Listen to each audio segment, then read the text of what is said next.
کیا عرب دنیا نے فلسطین کا سودا کر لیا ہے یا پھر مکہ معاہدے نے واشنگٹن اور تل ابیب کے ایوانوں میں زلزلہ برپا کر دیا ہے؟ اگر آپ سمجھتے ہیں کہ عرب خاموش ہیں تو تاریخ اب بدل چکی ہے۔ کیا ترکی اور اسرائیل اب آمنے سامنے آنے والے ہیں؟ اور کیا پاکستان، ترکی اور سعودی عرب کا یہ نیا فوجی اتحاد مشرق وسطیٰ کا نقشہ ہمیشہ کے لیے بدل دے گا؟ ناظرین، اگر آج مشرق وسطیٰ کی سرزمین دیکھ کر آپ کے ذہن میں یہ سوال آتا ہے کہ عرب حکمران خاموش کیوں ہیں، تو یاد رکھیے تاریخ میں کوئی واقعہ اچانک نہیں ہوتا۔ 1897 کی باسل کانگریس سے لے کر بلفور ڈکلیریشن تک اور 1948 کی بغاوت سے لے کر ابراہم اکارڈ تک، جس فلسطین کا سودا بند کمروں میں سفارتکاری کی آڑ میں کیا جاتا رہا، 28 فروری 2026 کے بعد وہ کھیل ختم ہو چکا ہے۔ امریکی فوجی اڈوں کی موجودگی، اسرائیل کا تکبر اور ایران کے خلاف اسرائیل کا مشترکہ حملہ، ان سب محرکات نے مسلم دنیا کو ایک ایسے موڑ پر لا کھڑا کیا ہے جہاں اب خاموشی کا مطلب خودکشی ہے۔ 7 اگست 2026 کو مکہ مکرمہ کی مقدس سرزمین پر پاکستان، ترکی اور سعودی عرب نے ایک ایسا تاریخی دفاعی معاہدہ کیا ہے جس نے نیٹو کی نیندیں اڑا دی ہیں۔ کیا مصر نے اس اتحاد کی مخالفت کی؟ کیا ایران اس مشترکہ دفاع کا حصہ بننے جا رہا ہے؟ اور فیلڈ مارشل سید عاصم منیر کے حالیہ دورہ تہران میں کیا پلان بنایا گیا ہے؟ کیا مشرق وسطیٰ میں جو کچھ اب ہو رہا ہے اس کی بنیاد تقریباً 100 سال پہلے رکھی گئی تھی؟ عرب ممالک اور اسرائیل کے عرب اسرائیل تعلقات کی تاریخ کیا ہے اور آج یہ تعلقات کس مقام پر کھڑے ہیں؟ مکہ معاہدے کے بعد مستقبل کیا ہوگا؟ اس ویڈیو میں ان تمام سوالوں کے جواب آپ کے ساتھ شیئر کریں گے۔ ویڈیو کو آخر تک دیکھیں۔ ناظرین، یہ کہانی 19ویں صدی کے اختتام سے شروع ہوتی ہے۔ 1897 میں سوئٹزرلینڈ کے شہر باسل میں تھیوڈور ہرزل نے دنیا بھر سے صہیونی نمائندوں کو اکٹھا کیا۔ انہیں جدید صہیونیت کا بانی کہا جاتا ہے۔ پہلی صہیونی کانگریس میں فلسطین میں یہودیوں کے لیے قومی وطن کے قیام کا منصوبہ پیش کیا گیا۔ پھر 2 نومبر 1917 کو برطانوی وزیر خارجہ آرتھر بلفور نے لارڈ روتھر چائلڈ کے نام خط لکھا، جسے تاریخ میں بلفور اعلامیہ کہا جاتا ہے۔ برطانیہ نے فلسطین میں یہودی قومی وطن کے قیام کی حمایت کا اعلان کیا۔ پہلی جنگ عظیم کے بعد 1920 میں لیگ آف نیشنز نے فلسطین کا انتظام برطانیہ کے سپرد کر دیا۔ برطانوی دور میں یورپ سے یہودیوں کی بڑی تعداد فلسطین منتقل ہونے لگی، جس سے مقامی عرب آبادی میں تشویش بڑھتی گئی۔ پھر 1947 میں برطانیہ نے مسئلہ فلسطین اقوام متحدہ کے حوالے کر دیا۔ 29 نومبر 1947 کو اقوام متحدہ نے قرارداد نمبر 181 منظور کی، جس کے تحت فلسطین کو عرب اور یہودی ریاستوں میں تقسیم کرنے کی تجویز دی گئی۔ اس وقت عرب آبادی تقریباً 67% تھی، لیکن اسے تقریباً 43% زمین دی گئی، جبکہ تقریباً 43% یہودی آبادی کے لیے 56% سے زائد رقبہ مختص کیا گیا۔ یروشلم کو بین الاقوامی انتظام کے تحت رکھنے کی تجویز بھی دی گئی۔ فلسطینیوں نے اس تقسیم کو ناانصافی سمجھا اور اپنی آبائی زمین چھوڑنے سے انکار کر دیا۔ پھر 14 مئی 1948 کو برطانوی مینڈیٹ ختم ہوتے ہی اسرائیل کے قیام کا اعلان کر دیا گیا اور فلسطینی تاریخ کا المیہ یعنی النکبہ شروع ہوا۔ 7 لاکھ سے زائد فلسطینی بے گھر ہوئے اور سینکڑوں فلسطینی دیہات تباہ کر دیے گئے۔ اس کے بعد 1948 میں پہلی عرب اسرائیل جنگ شروع ہوئی، جو عرب اسرائیل تعلقات کا پہلا بڑا عسکری تصادم تھا۔ عرب ممالک اسرائیل کے قیام کو قبول نہیں کر سکے، مگر باہمی اتحاد اور جدید ہتھیاروں کی کمی کے باعث انہیں شکست ہوئی اور اسرائیل نے فلسطین کے تقریباً 78% علاقے پر قبضہ کر لیا۔ پھر 1956 میں نہر سویس کا بحران آیا۔ جمال عبد الناصر نے سویس کینال کو قومی ملکیت میں لے لیا، جس کے بعد برطانیہ، فرانس اور اسرائیل نے مصر پر حملہ کر دیا۔ ناصر کی مقبولیت مزید بڑھی، جبکہ اسرائیل کو خلیج عقبہ تک رسائی حاصل ہو گئی۔ 1967 کی 6 روزہ جنگ میں اسرائیل نے مصر، شام اور اردن کے خلاف پیشگی حملہ کیا اور جزیرہ نما، سینا، غزہ، مغربی کنارے، مشرقی یروشلم اور گولان کی پہاڑیوں پر قبضہ کر لیا۔ اس کے بعد 1973 کی یوم کپور جنگ ہوئی۔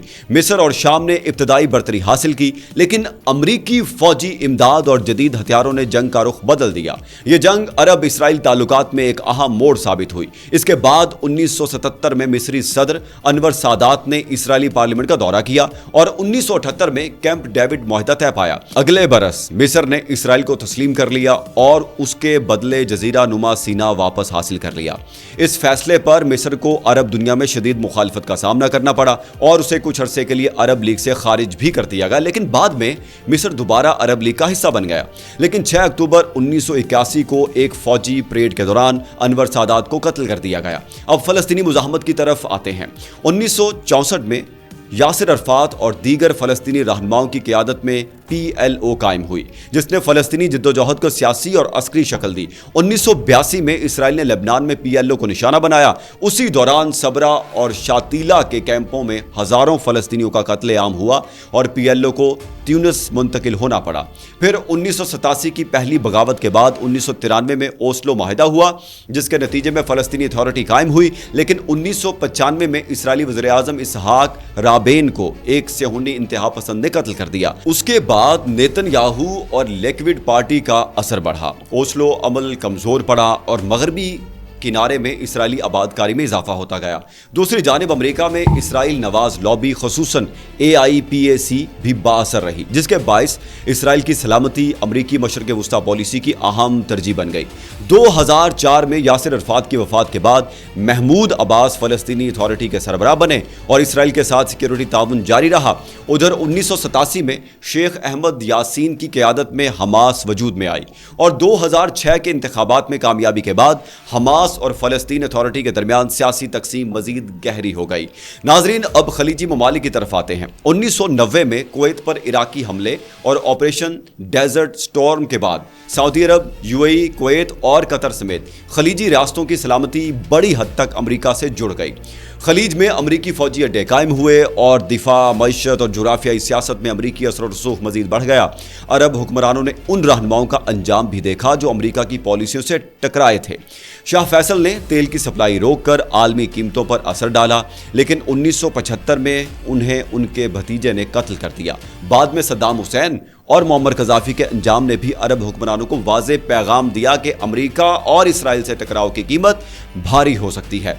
चुनाचा वक्त के साथ अरब हुक्मरान फ़लस्तीन के मसले से दूर होते गए और फ़लस्तीनियों की अमली हिमायत ज़्यादातर बयानात और सिफारती कोशिशों तक महदूद होकर रह गई। दूसरी जानिब ईरान ने इस खला को पुर करने की कोशिश की। 1979 के इस्लामी इनकलाब के बाद आयतुल्लाह खुमैनी ने अमरीका और इसराइल को सख्त अल्फाज में तनकीद का निशाना बनाया और खत्ते में मुज़ाहमती गिरोहों की हिमायत की पॉलिसी अपनाई। ये जद्दोजहद सिर्फ सियासी नहीं बल्कि अस्करी सतह तक भी फैल गई। उधर अमरीका ने अरब रियासतों पर दबाव बढ़ाते हुए उन्हें यह बावर कराया कि ईरान उनके लिए बड़ा खतरा है। पैगाम यह था कि अगर आप अपनी सलामती चाहते हैं तो इसराइल के करीब आना होगा, और फिर उसका नतीजा निकला अब्राहम अकॉर्ड। 2020 में डोनाल्ड ट्रंप के दौरे हुकूमत में उनके दामाद जैरेड कुशनर की सिफारती कोशिशों के नतीजे में UAE और बहरीन ने इसराइल के साथ ताल्लुकात मामूल पर लाने का ऐलान किया। बाद में मराकेश और सूडान भी इस अमल का हिस्सा बने। इसका बुनियादी मकसद मशरक़ वस्ता में इसराइल के साथ मुआशी, अस्करी और इंटेलिजेंस ताउन को फ़रोग़ देना था। UAE और इसराइल के ताल्लुकात में उसके बाद नुमायां तब्दीली आई। अरबों डॉलर की सरमायाकारी, आज़ाद तिजारत और सबसे बढ़कर दिफाई ताउन सामने आया। दोनों मुमालिक दिफाई टेक्नोलॉजी के शोबे में भी ताउन करने लगे। सिक्योरिटी, साइबर सिक्योरिटी और दिफाई निज़ाम के मैदान में इसराइल और UAE के दरमियान ताउन बढ़ा। हालिया कशीदगी के दौरान इसराइली दिफाई टेक्नोलॉजी, जिनमें फ़ज़ाई दिफाई और लेज़र सिस्टम्स शामिल हैं, ये खलीजी मुमालिक की दिलचस्पी का मरकज़ रहे। नाजरीन, अब उन मुमालिक की बात करते हैं जिनका जिक्र आज कल सबसे ज़्यादा हो रहा है, यानी सऊदी अरब, कतर और मिस्र। 7 अक्टूबर 2023 से पहले अमरीका और सऊदी अरब के दरमियान इसराइल के साथ ताल्लुकात मामूल पर लाने के लिए बातचीत जारी थी, जबकि बैक चैनल मुज़ाकरात भी तेज़ी से आगे बढ़ रहे थे। लेकिन गज़ा में इसराइली कार्रवाइयों के बाद ये अमल रुक गया। अगर सऊदी अरब ऐसे वक्त में इसराइल को तस्लीम कर लेता तो इस्लामी दुनिया में शदीद रद्द-ए-अमल का खदशा था। लेकिन सवाल यह है, क्या पसे पर्दा राब्ते मुकम्मल तौर पर ख़त्म हो चुके हैं? बाज़ रिपोर्ट्स में सऊदी निसाब में फ़लस्तीन और इसराइल से मुताल्लिक मवाद में तब्दीलियों का भी दावा किया गया है। आपको क्या लगता है, क्या सऊदी अरब न्यूक्लियर पावर हासिल करने के लिए इसराइल को तस्लीम कर लेगा और अब्राहम अकॉर्ड के ऊपर साइन कर देगा? अपनी राय कमेंट सेक्शन में ज़रूर दें, हमारी वीडियो को शेयर करें और चैनल को सब्सक्राइब करें।